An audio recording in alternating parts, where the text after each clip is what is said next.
আসসালামু আলাইকুম, সবাই কেমন আছেন? আলহামদুলিল্লাহ আমি ভালো আছি। সবসময় তো আমার রান্নাঘর গুছানো দেখেন, ভিডিও করার জন্য একটু একটু গুছায় রাখতে হয়, করার কিছু নাই। কিন্তু আজকে আমি দেখাবো অগোছালো রান্নাঘর আমার। এই যে সব থালাবাটি এখানে আছে, পরিষ্কার করিনি, করব। গ্যাস থাকে না তো কি করার আছে। দুপুরে রান্না করছিলাম, এখন পুরোপুরি করতে পারিনি। তো আজকে রাত্রে বললো কি আলুর দম দিয়ে পরোটা দিয়ে খাবে। তাই এখানে আলুর দম, এই যে এখানে ফ্রাই প্যান বসায় রাখছি, গ্যাস কম তো সেই জন্য। আর এই যেখানে পরোটা বানাইতেছি, আর ধনিয়া পাতা আছে, এখনও দেইনি। পরোটা বানানো শেষ, ভাজা শেষ করে তারপর ধনিয়া পাতাটা দিব। আর এখানে দুপুরবেলা রান্না করছিলাম আমি ফুলকপি, আলু, সিম টিম দিয়ে তরকারি রান্না করছিলাম, মাছ দিব ভাবছিলাম কিন্তু দিতে পারিনি। এই যে সবজি রান্না বেশি করে রান্না করে রাখছি। তরকারি দিয়া দিয়া পরোটা দিয়ে খাওয়া যায় সকালে, আবার ধরেন দুপুরবেলা গ্যাস থাকে না যেহেতু, দুপুরবেলা মাছ ভাইজাও মানে এটার সাথে যোগ করে দিয়ে দেওয়া যায়। আর দুপুরবেলা খাইছিলাম এই যে বেগুন ভাজা আছে মাছ দিয়ে, বেগুন ভাজা, ডাল, এগুলা দিয়ে খাইছিলাম। তো সবসময় তো সবাই দেখেন যে আমার রান্নাঘর একদম পরিষ্কার, আজকে একটু অগোছালো, এই জন্য ভাবলাম আপনাদের সাথে শেয়ার করি। তো সবাই মোটামুটি আমার ভিডিওগুলো দেখেন, পাশে থাকেন, আমিও চাই পাশে থাকেন আপনারা। ভালো লাগে আপনারা যখন ভিডিওগুলো দেখেন, কমেন্ট করেন, সুন্দর সুন্দর মন্তব্য করেন, তখন খুব ভালো লাগে। এই যেখানে পরোটা বানাই নিতেছি, এতগুলো পরোটা যদি নাও লাগে তাহলে আমি কি করব, ফ্রোজেন করে রেখে দেবো, হালকা একটু ভাইজা পিঠ তারপর একটু ফ্রোজেন করে রেখে দেবো। এখানে বেলতেছি, সবসময় তো ওই যে বেসিনের উপরে বেলি যখন ভিডিও করি, দেখেন আপনারা। আর এখানে থালাবাটিগুলো আছে, আমি একটু গরম পানি দিয়ে তেলগুলো ছাড়াই নিছি, পরিষ্কার করবো আর কি।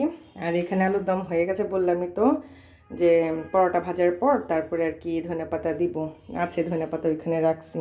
আর এটা একটু তরকারি ছিল কালকের, ওইটাই আর কি বের করছিলাম, দুপুরে খাওয়া হয়েছিল, কারণ দুপুরে তো রান্না শেষ করতে পারিনি। এই তো আমার রান্নাঘর, ছোটোখাটো একটা রান্নাঘর, এটার মধ্যেই আমি ভিডিও করি, ছোটোখাটো স্টুডিও আমার বলতে পারেন। আমাদের মহিলা মানুষদের তো এরকমই। এই তো, তো সবাই আমার কিন্তু পাশে থাকেন, আমার খুব ভালো লাগে কমেন্টগুলো, বললাম তো যারা যারা মন্তব্য করেন সুন্দর সুন্দর, খুব ভালো লাগে মন্তব্যগুলা। আমি রিপ্লাই যখন দিই তখন খুব উৎসাহিত লাগে নিজেকে, না সবাই আমার পাশে থাকে যখন মানে দেখে ভিডিও। আর যারা দেখা দেখা কমেন্ট করে, মানে দেখার পর কমেন্ট করে আর কি, যে তা বোঝা যায় কিন্তু যে পুরো ভিডিওটা দেখছে তারপরে কমেন্ট করছে। অনেকজন আছেন যে কমেন্ট করা মানে করেন আর কি, না দেখে আর কি কমেন্ট করেন, তখন বোঝা যায় যে হয়তো না দেখে কমেন্ট করছেন, কেউ কিছু মনে করবেন না, তারপরে কমেন্ট করেন, খুব ভালো লাগে। কিন্তু আমি না বুঝলে কি হয়েছে, ফেসবুক কিন্তু বুঝে। তো সবাই চেষ্টা করব সবার ভিডিও দেখা দেখা মানে তারপরে কমেন্ট করার।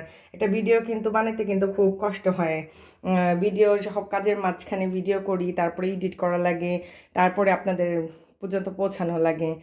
তো এই জন্য আর কি বলি কি, আমিও সবার কমেন্ট দেখি, যার ভিডিও সামনে আসে তার কমেন্ট দেখি, দেখে তারপরে ইয়া করি, কমেন্ট ভিডিও পুরোটা দেখে তারপরে কমেন্ট করি, এইটাই কিন্তু নিয়ম কমেন্ট করার।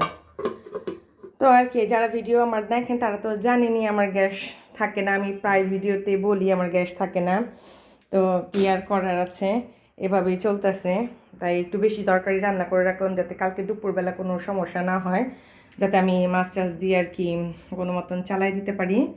তো ভিডিওটা কেমন লাগলো জানাবেন, আর সবাই আমার পাশে থাকবেন, সুন্দর সুন্দর কমেন্ট করবেন, আমি অনেক খুশি হই, অনেক উৎসাহিত হই আরও ভিডিও বানাতে আর কি, আরও মানে মনটা খুশি হয় আর কি আপনাদের ভিডিও কমেন্টটা দেখে আর কি। আমার ভিডিওতে যারা কমেন্ট করেন, লাইক কমেন্ট অবশ্যই করবেন, ভিডিওটা দেখার পর আপনাদের রিচ এঙ্গেজমেন্টও বাড়বে। তো সবাই ভালো থাকবেন, সুস্থ থাকবেন, আমার পাশে থাকবেন। আর আলুর দম খেতে সবাই চলে আসেন, আলুর দম, পরোটা, সবজি। তো আল্লাহ হাফেজ সবাইকে।